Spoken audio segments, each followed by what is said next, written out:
பெருமாள் அவர்கள் அற்புதமான புல்லாங்குழல் இசை கருவி கொண்டு ஒரு பாடலை உங்கள் மத்தியிலே நல்லா கைதட்டி உற்சாகப்படுங்க வாசித்து காட்டவிருக்கின்றார்கள். அற்புதமான பாடலை உங்கள் மத்தியிலே பெருமாள் அவர்கள் வாசித்து காட்டவிருக்கின்றார்கள் என அன்போடு உங்கள் மத்தியிலே தெரிவித்துக் கொண்டு அண்ணன் வந்து எல்லாருமே ஒவ்வொரு பூக்களுமே ஆட்டோகிராஃப் திரைப்படத்திலேருந்து முதன்முறை அறிமுகமானார். அதுக்கப்புறம் வந்து இப்போ ஜி தமிழில் வந்து மனோஜ் சார்கிட்ட வந்து ரொம்ப சிறப்பாக செண்பகமே செண்பகமே அந்த புல்லாங்களை ரொம்ப அற்புதமாக வாய்ச்சி காட்டினார். அந்த பாடம் உங்களுக்காக இருக்குது. ஆனால் அதுக்கு முன்னாடியே ரேவதி மேம் முன்னாடி சாம்பியன்ஸ் அப்படின்ற ஒரு ப்ரோக்ராமில் வந்து சின்ன சின்ன வண்ண குயில் அப்படிங்கிற ஒரு திறமைசாலி அண்ணன் வந்து சென்னையிலிருந்து வரை வந்திருக்கும் எனது அருமை என்ன எங்களது பெருமாள் ஃப்ளோயிங் நல்லா கைத்தட்டுங்க. ஏன்னா அண்ணன் பேசுவார். அண்ணா பேசுங்க.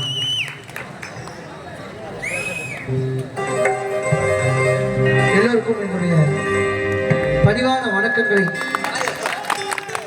தெரிவித்துக் கொண்டு இந்த இடத்துல என்னை அழைத்து சிறப்பு சேர்த்து கொண்டிருக்கக்கூடிய விழா குழுவினர் அனைவருக்கும், தம்பி முத்துசிற்பி அனைவருக்கும், எங்கள் இசைக்குழு முக்கியமாக எங்களுடைய இசைக்குழு கலைஞர்கள் எல்லோருடைய ஆதரவாலும் இன்றைக்கி உங்கள் முன்னிலையில் வாசிக்கிறதுக்காக இது ஒரு வித்தியாசமான நிகழ்ச்சி. எப்படின்னு கேட்டிங்கன்னா, எல்லா நிகழ்ச்சிகள்லையும் புல்லாங்குழலுக்குன்னு ஒரு தனி மரியாதை ஏற்படுத்தி எனக்கு வந்து இந்த மாதிரி இசைக்குழுக்களில் வாசிக்க வைப்பாங்க.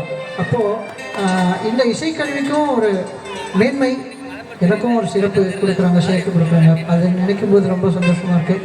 நல்லதொரு வாய்ப்பினை எனக்கு ஏற்படுத்திய தம்பி முத்துசிற்பி மற்ற விழா குழுவினர் அனைவருக்கும், என்னுடைய இசை கலைஞர்கள் அனைவருக்கும் நன்றியை சொல்லி இந்த பாட்டை வாசிக்கிறேன். ஆமாங்க, கண்டிப்பாக நீங்கள் எத்தனை பேர் இருக்கீங்கன்னு நீங்கள் கை தட்டினாதான். ஏன்னா அவருக்கு பார்வை தெரியாது. ஏன்னா நீங்கள் எவ்வளோ கூட்டம் இருக்குங்கிறது உங்களுடைய கை தட்டலை வச்சு தான் அவர் கணிக்கணும். அதனால் நல்லா ஒரு கரகோஷத்தை கொடுக்கலாம்.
இந்த மாதிரியான ஒரு பாட்டெல்லாம் புல்லாங்குழலில் வாசித்து நான் சந்தோஷப்படணும். ஏன்னா நம்ம ஒரு உணவுப் பொருள் சாப்பிட்டு அதை நம்ம சுவைச்சு பார்க்கும்பொழுது அது மற்றவங்களுக்கு எந்த அளவுக்கு சுவையாக இருக்கும் அப்படின்னு நம்ம தெரிஞ்சுக்க முடியும், அதை சுவையோடு கொடுக்க முடியும் அப்படின்றத என்னுடைய தாழ்மையான கருத்து. கண்டிப்பாக இந்த பாட்டெலாம் கேட்டு எல்லோரும் என்ஜாய் பண்ணியிருப்பீங்கன்னு நினைக்கிறேன். தேங்க்யூ.